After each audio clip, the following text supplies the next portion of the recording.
بسم اللہ الرحمن الرحیم۔ سیدہ وظائف چینل کے ساتھ میں ہوں سیدہ سعدیہ ہنا، مکمل کامل اور مجرب وظیفوں کے ساتھ حاضر خدمت ہوں۔ اگر آپ نے اپنے نصیب میں بہت زوال دیکھا ہے، اپنی ذات کی بہت ناقدری دیکھی ہے، تو ایک ایسا عمل، ایک ایسا ذکر جس سے اللہ بہت راضی ہوتا ہے اور پڑھنے والے کو اس قدر انعام و اکرام سے نوازتا ہے، اس قدر عطا فرما دیتا ہے کہ بے شک وہ تو اپنے نصیب سے راضی ہوتا ہی ہے، لوگ بھی اس کے نصیب پر رشک کرتے ہیں۔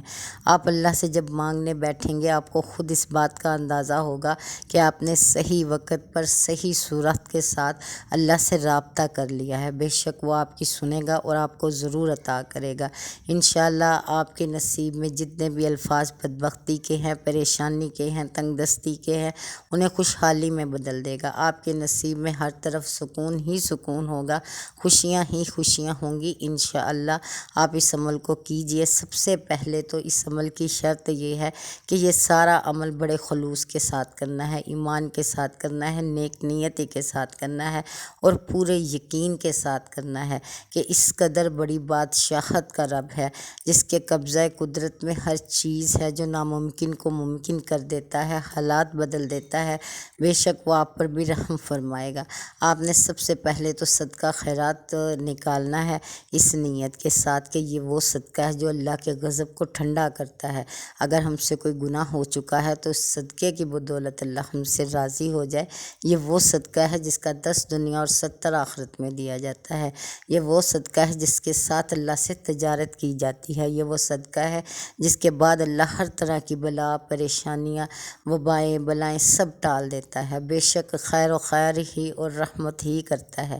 پھر آپ نے اس صدقے کو اپنے پاس رکھ لینا ہے، کسی بھی جگہ پر رکھ لیں، گھر کے کسی بھی کونے میں رکھ لیں۔ نیت آپ نے کر لی ہے، صدقہ محفوظ کر لیا ہے، اب عمل کی طرف آ جائیں۔ آپ نے تہجد کے ٹائم یا عشاء کی نماز کے بعد جب آپ کو مناسب لگے، آسان لگے، آپ نے اللہ کی طرف رجوع کرنا ہے 2 نوافل کے ساتھ۔ اس میں جو سجدے کریں گے وہ سجدہ بے بسی ہے، سجدہ عاجزی ہے۔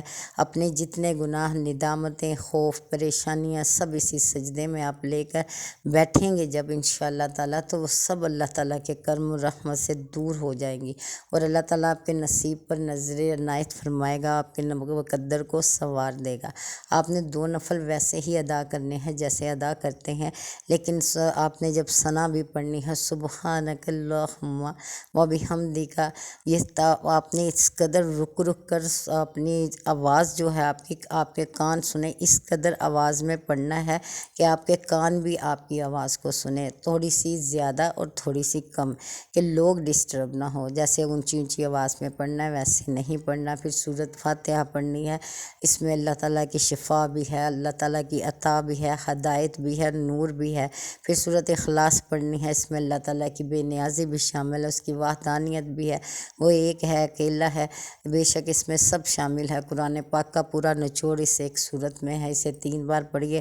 پھر دوسری رکعت میں بھی آپ نے ایسا ہی کرنا ہے، سورۃ فاتحہ کے بعد 3 بار سورۃ اخلاص پڑھنی ہے، سلام کہنا ہے، اس کے بعد آپ نے بیٹھ جانا ہے اسی جگہ پر، کسی سے بات نہیں کرنی، ہر طرح کا بوجھ اور سوچ دماغ سے اتار دینا ہے، کیونکہ بہت بڑی شہنشاہ ذات ہے جس کے پاس آپ بیٹھے ہیں، جس کے ساتھ آپ ہم کلام ہیں، جس سے مانگنے کے لیے، سوال کرنے کے لیے آپ کی جولی پھیلائی جا رہی ہے، آپ کے ہاتھ پھیلائے جا رہے ہیں، تو آپ نے پورے ادب کے ساتھ، احترام کے ساتھ ایک تسبیح کرنی ہے جو بہت ہی پیاری ہے۔ لیکن اس سے پہلے آپ نے کیا کرنا ہے، 11 بار درود ابراہیمی نہایت محبت اور عقیدت سے پڑھ کے نبی پاک صلی اللہ علیہ وآلہ وسلم کی بارگاہ میں ہدیۃً تحفۃً پیش کرنا ہے۔ پھر اس کے بعد آپ نے ایک لفظ ہے جس کی آپ نے بار بار تکرار کرنی ہے، انشاءاللہ تعالیٰ اس لفظ سے بھی اللہ تعالیٰ بہت راضی ہوتا ہے۔ یہ وہ الفاظ ہے جس میں اللہ کی تمام تر طاقتیں موجود ہے۔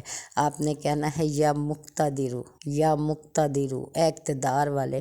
ایک تسبیح بڑے دل سے پڑھیے، کس قدر قدرت ہے آپ کے رب کے پاس، کس قدر بادشاہت ہے، جیسے چاہے ویسے کرنے والا، ہر کام کو انجام دینے والا، خیر کرنے والا، شر کو نیکی میں بدلنے والا، گناہوں کو معاف کرنے والا، نیکی کو بڑا چڑھا کر قبول کرنے والا، چاہے تو تمام گناہوں کو معاف کر دے، چاہے تو جنت عطا فرما دے، چاہے تو دوزخ میں بھیج دے، یعنی جو وہ چاہے گا ویسا ہی ہوگا، ہر چیز ہر بات پر قادر قادر مطلق یا مقتدر، اقتدار والے یا مقتدر، یعنی کہ تیرے پاس اتنی طاقت ہے کہ میں جس چیز کے لیے تیرے پاس آئی ہوں وہ چیز تو بدل سکتا ہے، وہ چیز تو سنوار سکتا ہے، وہ چیز تو مجھے عطا کر سکتا ہے۔ میں بے بس ہوں مگر تو بے بس نہیں۔ یا مقتدر پڑھے، پھر آپ نے سورۃ فاتحہ پڑھنی ہے، بہت ہی پیاری سورت ہے، یقین کیجئے اگر بیماری کے لیے پڑھیں گے تو اللہ آپ کو شفا عطا کر دے گا، اگر دولت کے لیے پڑھیں گے تو اللہ آپ کو غنی کر دے گا۔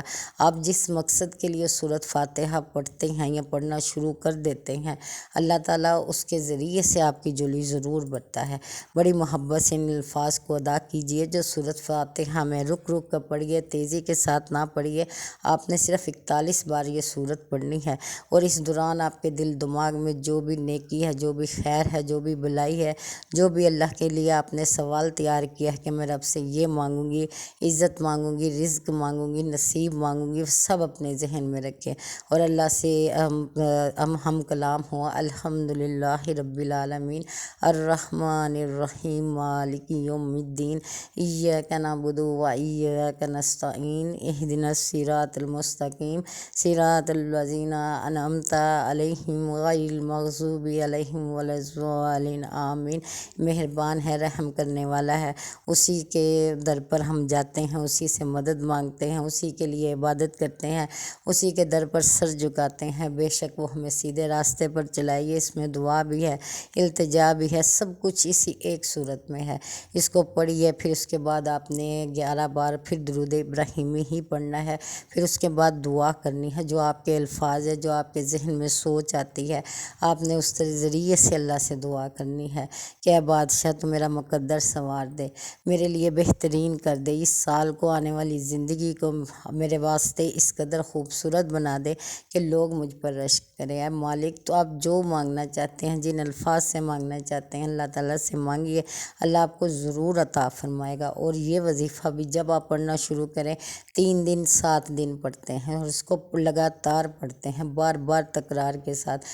ایک دن آپ اللہ کی بارگاہ میں حاضر ہوئے، پھر دوبارہ سے وہی التجا لے کر بیٹھیے، پھر دوبارہ 3 دن تک کر کے دیکھیے، انشاءاللہ تعالیٰ آپ کا یہ عمل بہت مقبول ہوگا۔ پھر اس کے بعد اگر 3 دن کیا یا 7 دن کیا تو اس کا صدقہ دے دیجئے، جو آپ نے پہلے نکال لیا تھا وہ آپ کسی غریب مسکین کو دے دیجئے، کسی کو بھی اس صدقے کو دے کر تو آپ اس عمل سے فارغ ہو چکے ہیں۔ انشاءاللہ تعالیٰ آپ دیکھیں گے کہ جیسے جیسے اس وظیفے کے بعد دن آنا شروع ہوئے ہیں، آپ کی بہتری ہونی شروع ہو جائے گی، آپ کے نصیب سنورنا شروع ہو جائیں گے، حالات بہتر ہونا شروع ہو جائیں گے، اللہ تعالیٰ کرم کر دے گا۔ بس اس وظیفے کو اسی خوبصورتی سے ادا کیجئے کہ اللہ آپ کے اس عمل سے راضی ہو جائے، آپ کے الفاظ سے خوش ہو جائے۔ جب آپ اسے مختلف ناموں سے پکاریں گے، جب آپ دعا کے وقت اللہ سے کہیں گے تو بادشاہ ہے، تو رحمان ہے، رحم کرنے والا ہے، گناہوں کو معاف کرنے والا ہے، معاف کرنے والے کو پسند کرنے والا ہے، تو غنی کر دینے والا ہے، تو دولت مند بنا دیتا ہے، تو مالدار کر دیتا ہے، تو آخرت بھی اچھی کرنے پر قادر ہے، تو دنیا بھی بہترین کرنے والا ہے۔ اس سے سوال کریں، اس کے بعد جو مانگیں گے انشاءاللہ تعالیٰ آپ کو ضرور عطا ہوگا۔ سب لوگوں کے لیے دعا کرتے ہیں کہ اللہ تعالیٰ سب کو ہدایت عطا فرمائے، جو بد نصیب ان کے نصیب سنوارے اور ہماری تمام دعاؤں کو قبول کرے، آمین ثم آمین۔